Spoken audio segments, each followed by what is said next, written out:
बॅटरीने भरलेल्या मालगाडीला भर रस्त्यात लागली आग।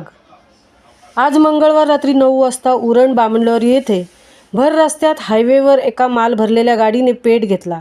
अचानक लागलेल्या आगीमुळे एकच कल्लोळ माजला आणि सर्वत्र घाबरगुंडी उडाली।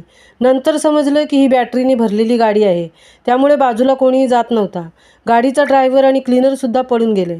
मिळालेल्या माहितीनुसार ही गाडी GDL वरून माल भरून केरळला जाणार होती। या बॅटरीने भरलेल्या गाडीला बामणलोरी कंपनीसमोर आग लागली। थोड्याच वेळात अग्निशमन दलाच्या गाड्यांनी आग आटोक्यात आणण्याचा प्रयत्न केला। घटनेची माहिती मिळताच पोलीस येऊन अधिक तपासणी करत आहेत। महामुंबईसह अजय शिवकर, उरण। Hello hello